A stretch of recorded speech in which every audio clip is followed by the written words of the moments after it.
Well, let's see how this turns out here. So, if you can hear me and you're here, let me know. Uh, Let me know if you can hear me. I think that this Axis camera is taking audio in. Oh, you can hear me. All right. So, if you follow me on social media, you'll see earlier today I posted um,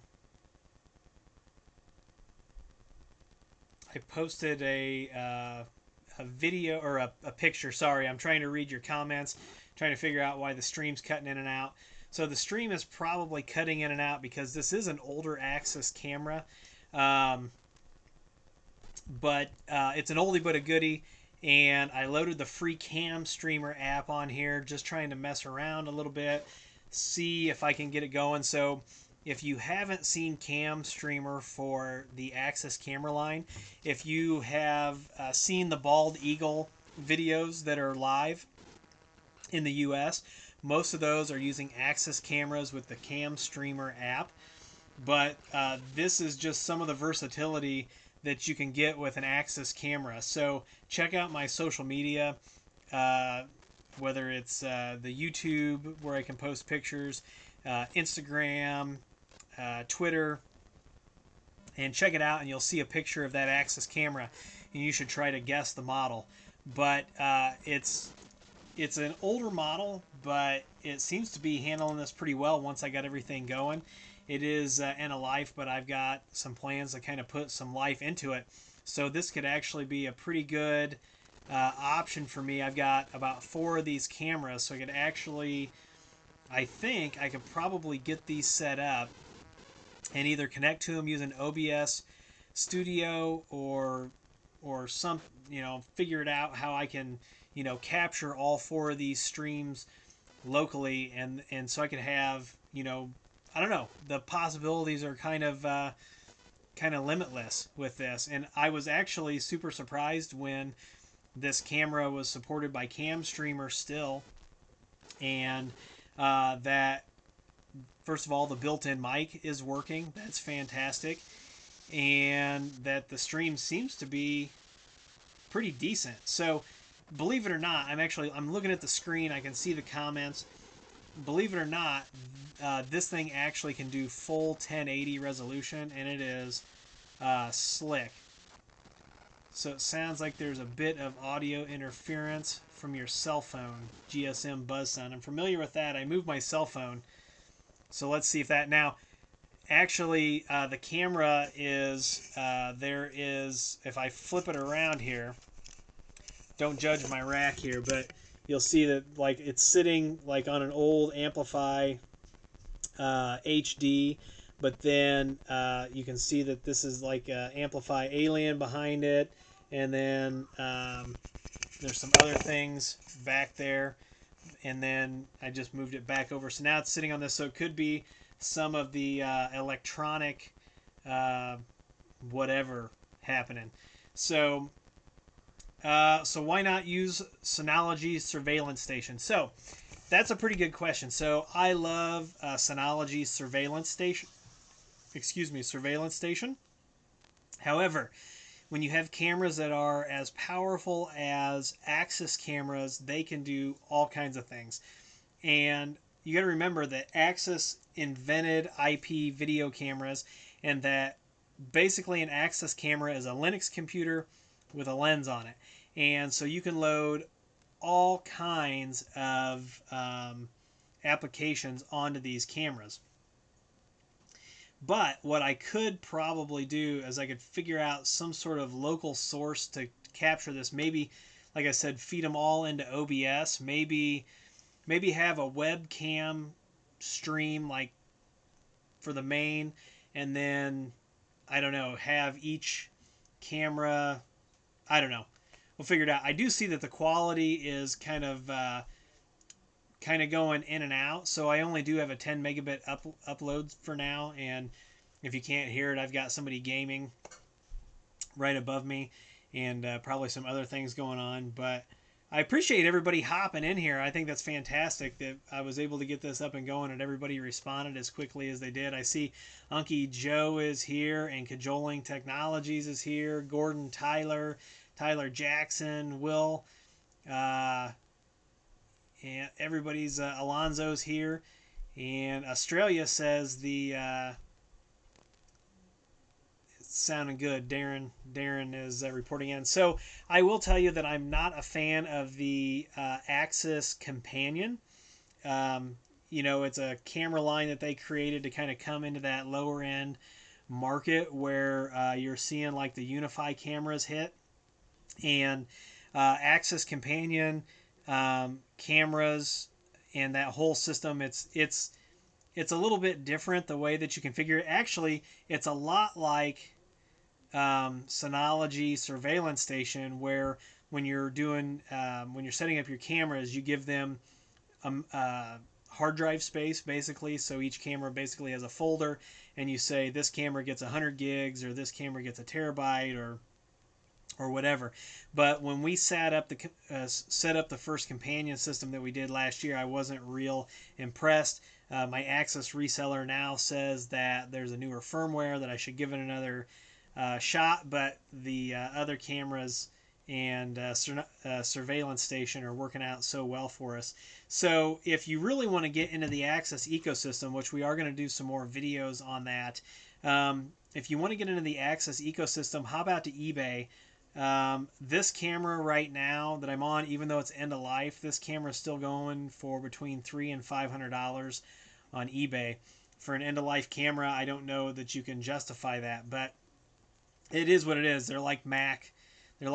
They hold their resale value. But and I literally just loaded the cam streamer software in here.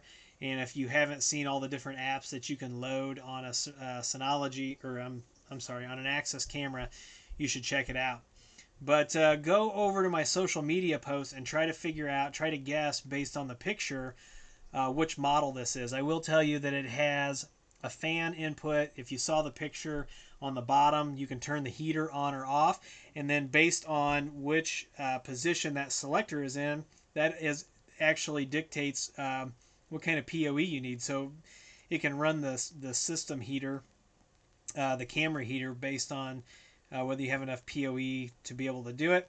We've got audio in, we've got audio out, we've got we can run relays with this. We can do all kinds of things. So if you don't know much about Axis, it's axis.com. Hop out to eBay, pick up a camera, even if it's end of life, as long as it's something that can run apps, you're going to learn a lot. They have a scripting or a programming language that's specific, and if you can understand how to program Axis cameras, you can do so many things. Like you can do HTTP calls based on motion. So within this shot you're seeing, I could say that like over here, if there's motion over here, do an HTTP call. We can do audio. We can do all kinds of stuff. So it's pretty great. I'm super jazzed about this. I didn't know if this was going to work or not, and here we are. So that's awesome. There's 32 of you listening to me drone on about how great this end of life camera is. And I'm doing it from the camera, from the Cam Streamer app, and the Cam Streamer app is super powerful. Now, this camera doesn't have enough horsepower to run the overlay program, so along with Cam Streamer, you can get the overlay. So there are places that actually use these Axis cameras to do like live stream to TV, and so they'll do overlays and things like that. All right, so Luke Durant says, I just started a network installation for a client at an escape room, and we decided to go with all Ubiquiti cameras and networking and grandstream intercom so we can talk back with voice over IP phones. Thoughts? The grandstream was an excellent decision, Luke, in that. The Ubiquiti networking was probably a good choice for what you got. It's just, and the Ubiquiti cameras are probably going to work for what you want. But let me ask you this: if you ever have to use your Ubiquiti footage in court, and the validity of that footage ever comes into question, you'll have to tell me what tool Ubiquiti provided to guarantee that that is authentic video that came from their NVR. Synology provides it, Axis provides it. Timestamps just aren't really enough. If I ever got called into federal court and I had video and my video was being questioned and it was Ubiquiti, I'd be very sad. But if it was from Axis or even with the Synology surveillance station, Synology provides a tool that you can download, run it against the video. Axis provides all kinds of assurance tools as well. So you'll just have to go out and check that out. Unky Joe, I appreciate you telling people to hit that like button. So you're going to like, Unky Joe, some of the videos that I got coming out in the next week or so based on PF Sense or a PF Sense, a video that has to do with PF Sense. I think you'll like that. But yeah, no problem, Luke. And if you've got questions or whatever, you can always, reach out. Go to my website, reach out, and, we can have a conversation. I don't always charge for everything. I know there's a lot of people that charge for absolutely everything, but if you've got a simple question and it takes me 2 minutes to answer it, a lot of times I don't charge for those. So you can definitely go check that out. And everybody else, everybody else that's in the States here, you're probably heading into tax season, so that's something else. But I've got some pretty cool things coming up. I've got some other Axis cameras, and I've got one, and if I'd had it deployed last week, so somebody absolutely obliterated the mailbox at our house out at the end of the driveway, but I don't feel super horrible. And I guess they say misery loves company, right? But we weren't the only ones. So I was walking the dog. It was like 5 a.m. I see the mailbox has just been obliterated, and I'm like, oh my gosh, what did my son do, or who did I piss off, or whatever. And then I turn around, and the neighbor's mailbox is gone. The other neighbor's mailbox is gone. I look down the road, another one is gone, and it was like the mailboxes that were the closest to the roads. They must have been in a vehicle and had a ball bat and took them out. And as I was driving to one of the main roads to get on the interstate, I counted 6 mailboxes. So it wasn't just us, but people drive the road in front of our house like it's the Autobahn. And so I've got an Axis camera that I'm going to set up, and I know from my driveway to my neighbor's driveway exactly what the footage is, and I know how to calculate how fast someone is going. And I want to put the camera out there and just kind of like do an average of how fast people drive in front of our house. Had I had that I've got the camera laying in my office. Had I had it set up, we'd have caught the mailbox bashing thieves, but hindsight's always 2020. So, all right, let's go back to the comments here. And I would want to use an RTSP OnVIF compliant camera with ZoneMinder. Granted, this will be, Grayson, absolutely. OnVIF compatible cameras are definitely the way to go. I don't know that I'd ever want the authenticity of my Ubiquiti footage to ever come into from the Ubiquiti NVR, right? So we've got a site where we're going to slowly but surely be switching them over to Axis cameras, but right now they've got like 12 Ubiquiti cameras. And so we put in a Synology surveillance station, and so we'll be switching over. So the only thing you can do is grab that RTSP stream, but at least I know with the Synology surveillance station that if that footage is ever questioned, that we can provide the footage in the tool, and the Synology tool will verify that that is authentic footage from the NVR. So if you buy grandstream intercoms and phones, do you need a PBX? You do not. So you can actually do within the same network, you can actually do SIP calling device to device, so peer-to-peer SIP calling.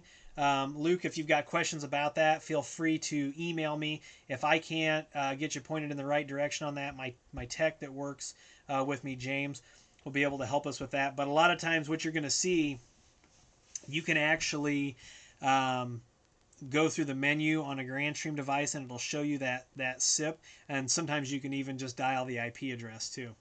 So Gordon says, my wife's business had an NVR die, and I just connected her IP cameras to the Synology using OnVIF.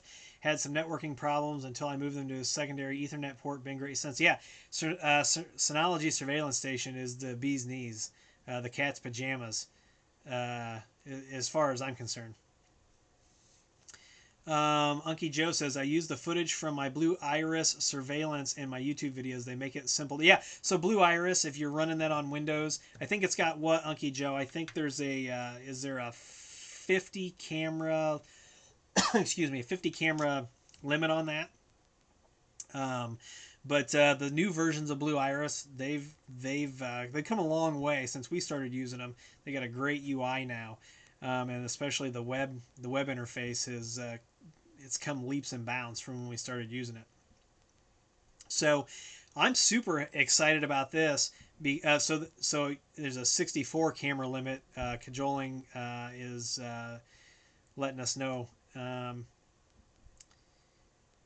not sure how Blue Iris does the compliance stuff. So the last Blue Iris site that we have is going to get a Synology DS 218 Plus, and we're going to convert it over. Yeah, MileSite IP cameras, I haven't worked with those, Alonzo, but MileSite is a name that I keep hearing come up, so I might have to check that out. But what I want to do with this camera is either this camera or check this out. So I have to tell you that this is a beta product, but this is a brand new grandstream IP camera. It is beta, and this thing is fully SIP enabled. These, OnVIF compliant as well. And these new cameras are going to be, I don't know if you can hear it. I mean, they're fully weatherproof. They're made out of steel. I'm super impressed with this. This one is actually hooked to my PBX, and on motion I can make phone calls and things like that. So this and this axis are going to get mounted out on the chicken coop. That as soon as the weather turns. So if you're in Illinois, you know that right now the weather for this week is kind of iffy. Adair, I'm so glad to see you here, brother. So go to the beta forum for Grandstream, and they got a G-Surf 2 Pro 2 beta out. They just released it, and I downloaded it. I haven't had a chance to install it yet. So, but go check that out, Adair, because I think it's going to be a game changer. So, what was I talking about? Oh yeah, so if you're here in Illinois, we're 2.5 hours southwest of Chicago, 3 hours southwest of Chicago. They're supposed to get like 14 inches of snow this week, and we are. I'm seeing like estimates between 2 and 6, and we won't know until it actually starts snowing. But I'm not gonna mess around out in the snow with these. But we got a chicken coop out there. We're going to be adding more chickens to the flock, but I want to be able to keep an eye on them. I'm going to pair this with audio. I'm also going to pair it with a relay to turn a light on and off, so that if we get critters or enough motion, that we're going to turn that light on in the middle of the night and scare off any critters that are trying to get into the chicken coop. Play some audio, maybe a dog barking or something like that. So the camera, Luke, to answer your question, the camera ties into the PBX. It literally has SIP accounts on it, and you tie it just like a phone or like an IP endpoint, a voice over IP SIP endpoint. You tie this directly into the PBX, and this will work with any PBX that is standards based on SIP. So you couldn't tie this into like a Cisco. But you could tie this into anything else that's running standard SIP. So I cannot wait. They've also got a dome version of that I didn't get that one, but this thing, I had it hooked up. I'm doing some security testing on it. This thing is going to be an absolute game changer for Grandstream. So yeah, no more free eggs from the coop. Exciting news about that. We've got six hens that are now laying, so we're getting a half a dozen eggs a day. So we're going to be ramping that up to get into production.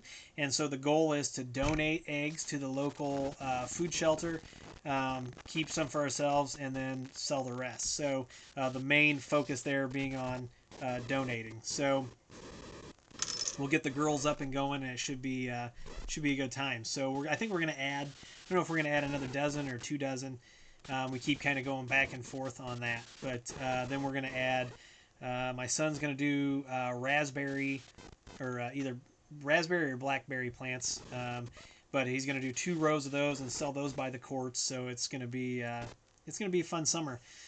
But yeah, the snow that it's looking like we're going to get, nobody knows exactly where it's at, and the local forecast station here is they're ultra conservative up until basically it starts snowing. So, and then it hits the fan. So, so Jerry Scroggin asked me, I have an internet connection that degrades in the evenings. How do I prove it to AT&T? So Jerry, you're going to need to use some sort of logging, some sort of monitoring tool. So if you're looking for something that's free, quick, and easy, Smoke Ping, you could set up a Smoke Ping and do that. But you're also going to want to take a look at what's going on your network and what's happening in the evening, and check that out, because make sure it's nothing inside your network before you start pointing fingers at AT&T. Adair, who's with us, he actually owns fairly large ISPs, a WISP and a fiber provider down in, I think you're down in Texas, right, Adair? Or down in that area. So maybe he's got some suggestions as well as how to prove that over to AT&T. Someone being a provider like that could give you a little bit of a better insight into what they're going to look for. I could tell you what I'm going to look for internally. I'm going to look for things that are on a schedule, devices that come on and off. So I'm going to look one night. I'm going to look the next night. I'm going to, look at my network management system and see what's coming online, what's going offline. But definitely check that out. All right, so we've been streaming 22 minutes. We had some hiccups at the beginning, but the stream seems to have really leveled out.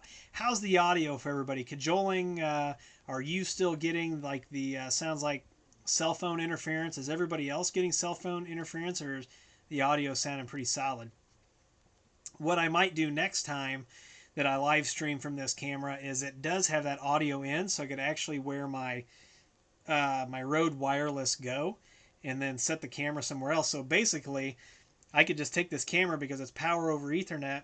I can put it anywhere, and let me move it away from the Amplify and see how this works here. So I moved it away from the Amplify ALAN, and so now it's like directly in front of me. You guys are seeing I got this little bit of this double chin left. That's going away. But let's see. So I moved it away from the Amplify ALAN. How does it now? Cajoling says he's got no audio at all. Is the audio out for everybody else? So it's better away from the Amplify. Oh, oops, that was him. Sound and voice okay. Hey, Chicago representing. All right, so everybody thinks it's better. So the Amplify ALAN, I've been doing some kind of baseline testing on it before I release my video, and that's definitely interesting. That with the camera that we're getting some sort of interference off there. That's kind of interesting. So I'm glad y'all decided to join me on a Sunday night. Do you have any other network questions? Any other questions about chickens? I really don't know that much about chickens. We're learning more all the time. I will tell you that hawks like chickens, and let me show you how we know that hawks like chickens, because we lost our very first chicken to some hawks. But let me pull up the picture here. It was kind of disturbing. Did y'all like the did you all like the Cisco video? I'm super impressed with that Cisco router, and so we're going to be doing a lot more videos with that. Let me pull up this. I don't know how well this is going to show up on the screen, but a few weeks ago we were outside.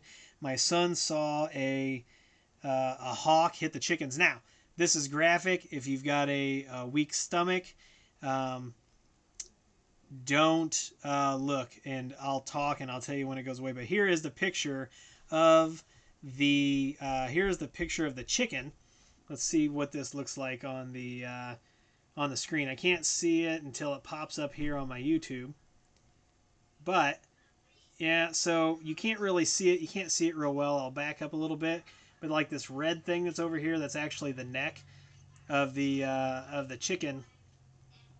And basically the hawk comes in and the hawk cleans the neck of the chicken and like leaves it for dead. But yeah, that's probably more than y'all want to know about chickens. Yeah, the UDM Pro is still not, in my opinion, super ready for prime time. I do have a UDM Pro here that Ubiquiti sent me, and I am going to do a review of it. And some of the other reviews that are out there are kind of long. Mine's probably going to be about 15 minutes. I'm going to hit the high points, and I'm going to hit some of the low points. But I mean, I can't really oversell, things that aren't going to work properly. That's kind of it. But I'm super duper happy with this Access camera. But I'm going to go ahead and we're going to sign off, and I'm going to do a further video on the Cam Streamer software. And so I may reach out to them, see if they can give me past 30 days on a license. But you can do like automation, like streaming automation and all kinds of stuff with them. But I want to thank all of you for being here. And as always, I'll see you in the next video.